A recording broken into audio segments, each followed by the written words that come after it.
Bismillahirrahmanirrahim. Menyatukan kembali puzzle hikmah yang tercecer. Sahabat yang mulia, banyak orang berbicara soal hikmah. Dan setiap ada masalah seseorang sering bertutur, ambillah hikmahnya. Kemudian tidak sedikit pula yang memandang bahwa hikmah itu terkait erat dengan hal-hal gaib dan supranatural, serta praktik-praktik dari ilmu spiritual, sehingga pelakunya biasa disebut ahli hikmah. Lalu apa dan bagaimana makna sesungguhnya dari hikmah itu? Dalam salah satu ayat Quran, surah Shad ayat 20, Allah Subhanahu wa taala berfirman, Bismillahirrahmanirrahim, wa atainahu hikmah wa faslal khitab. Dan kami berikan kepadanya hikmah, kebijaksanaan dan keputusan yang tepat. Nah, ayat ini turun terkait dengan Nabi Daud alaihissalam. Dia dianugerahi Allah Subhanahu wa taala pengetahuan kenabian dan keadilan dalam memutuskan perkara.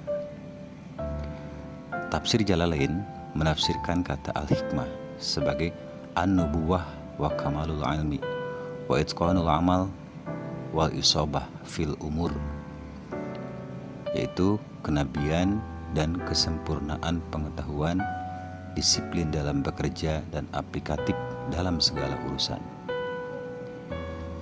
Kemudian Ibnu Qayyim al-Jauziyah memaknai al-hikmah sebagai al-ilmun nafi' wal amalus shalih, yakni ilmu pengetahuan yang berdampak manfaat dan perbuatan yang baik atau amal soleh.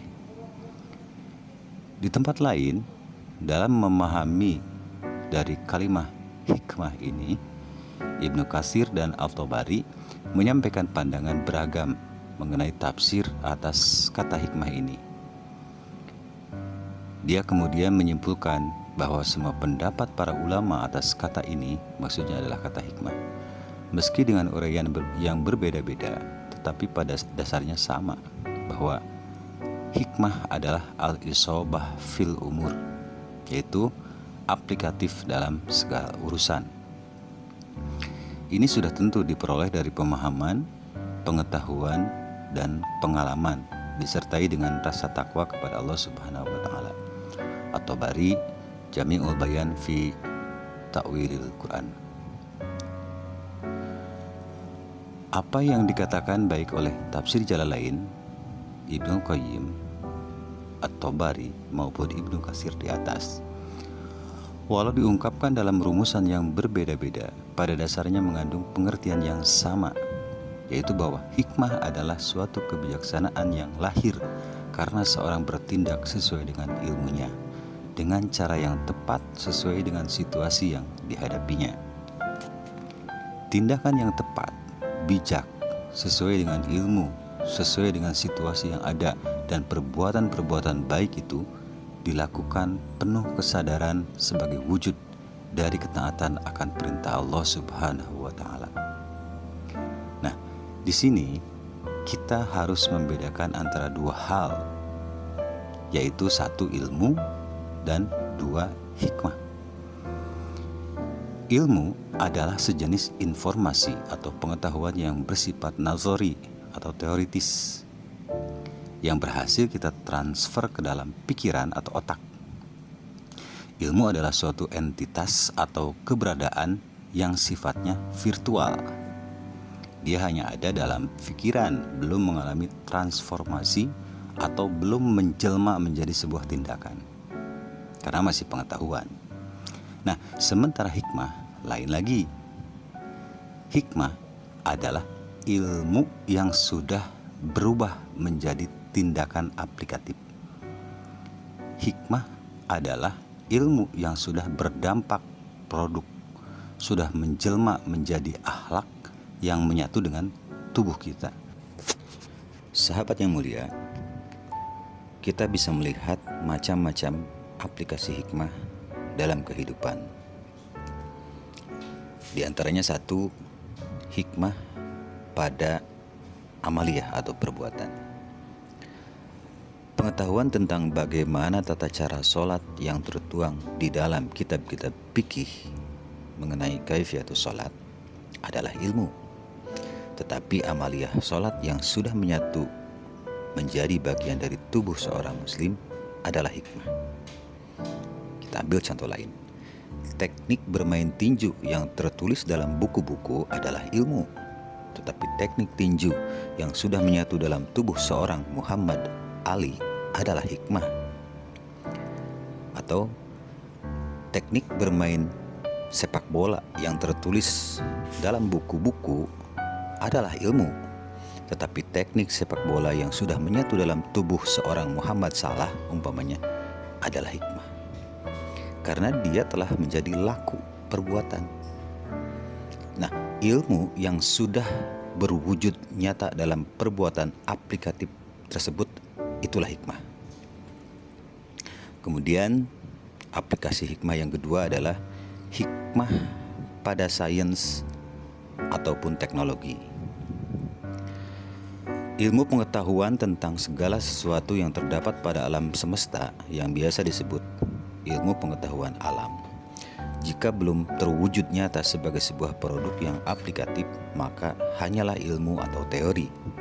Contoh, ilmu pengobatan mengatakan bahwa paracetamol atau acetaminophen berkhasiat sebagai pereda nyeri dan peredam demam. Ini adalah ilmu dan hanya pengetahuan yang masih bersifat teoritis. Tetapi ketika kita mengaplikasikan pengetahuan itu dengan memproduksi obat yang mengandung paracetamol, maka produk itu adalah hikmah. Kemudian umpamanya pengetahuan tentang kandungan madu yang berkhasiat untuk peremajaan dan perawatan kulit wajah yang tertulis dalam buku-buku herbal umpamanya, itu adalah ilmu atau teori. Tetapi ketika kita mengaplikasikan pengetahuan itu dengan memproduksi masker untuk perawatan wajah yang bahannya mengandung madu umpamanya, maka produk tersebut adalah hikmah. Kemudian umpamanya pengetahuan tentang keunggulan dan manfaat besi yang telah tertulis dalam buku-buku itu adalah ilmu. Tapi ketika ilmu itu diaplikasikan sehingga menjadi produk motor umpamanya mobil atau pesawat terbang buah karya B.J. Habibie umpamanya, itu adalah hikmah. Kemudian aplikasi hikmah yang ketiga adalah hikmah pada wilayah spiritual. Sahabat, demikian juga dengan pengetahuan alam batin seperti dijelaskan dalam kitab Manba'u Ushulil Hikmah oleh Imam Ali Al-Buni. Kemudian kitab Ar-Rahmah fit Tibi wal Hikmah oleh As-Suyuti, bahwa setiap ayat Al-Quran, asma-asma, kalimat zikir, dan pada huruf-huruf itu terdapat khodam malaikat dengan energi ruhaniyah yang telah Allah Subhanahu wa Ta'ala tetapkan padanya. Umpamanya dalam kitab hikmah tertulis, barang siapa rutin selama setahun membaca surah Al-Waqi'ah setiap ba'da subuh, kemudian setelahnya membaca Ya Karimu Ya Wadudu 1000 kali, maka dia akan kaya.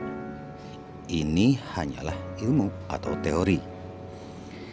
Jika kita melakukan proses ijazah dari wirid itu kepada seorang guru dan kemudian mengamalkannya, yaitu selama setahun tidak bolong baca surah Waqi'ah beserta wiridnya, maka itu telah menjelma menjadi hikmah.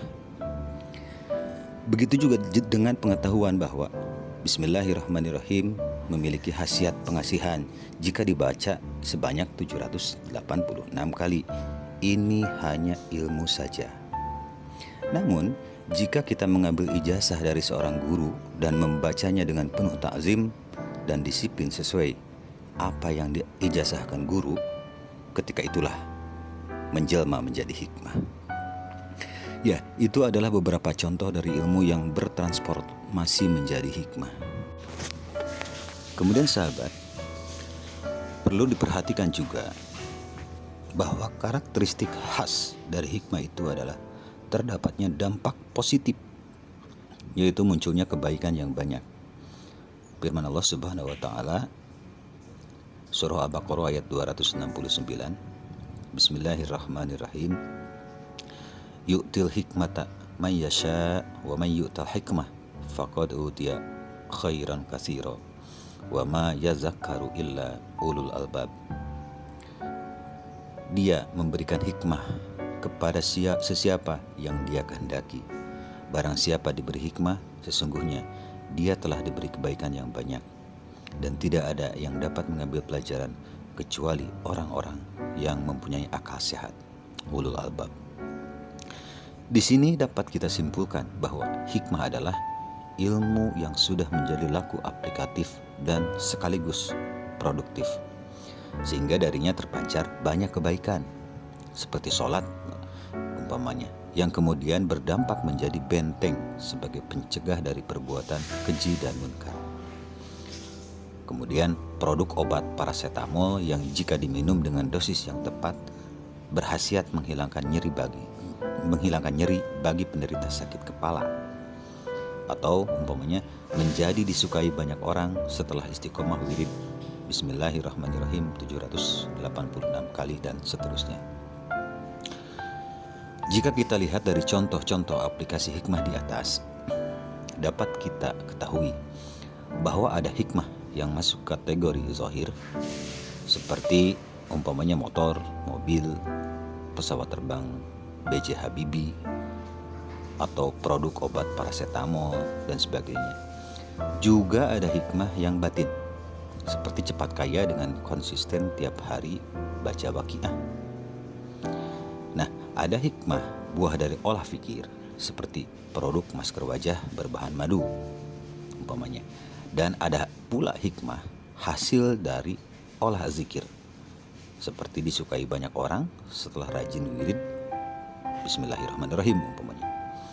Intinya bahwa hikmah itu ada yang bersifat zahir, juga ada hikmah yang bersifat batin.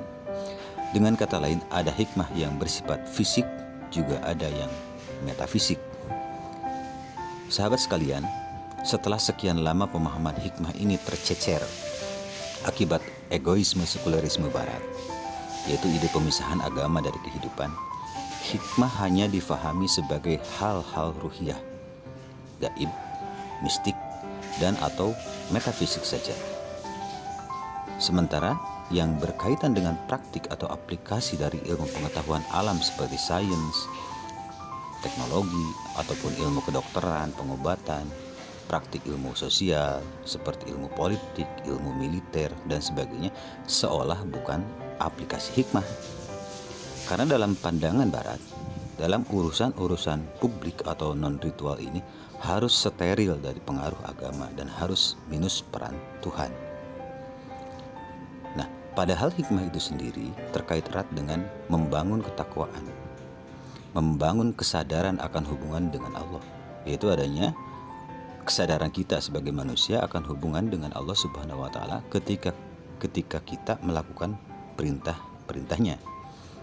Dan adanya kesadaran konektivitas manusia dengan Tuhan itu tidak terbatas hanya pada sisi ruhiyah atau spiritual saja tentunya, tapi harus senantiasa ada pula pada semua bentuk aktivitas manusia, baik hablum minallah juga hablum minanas, baik zahir maupun batin, termasuk juga tentu pada sains dan teknologi.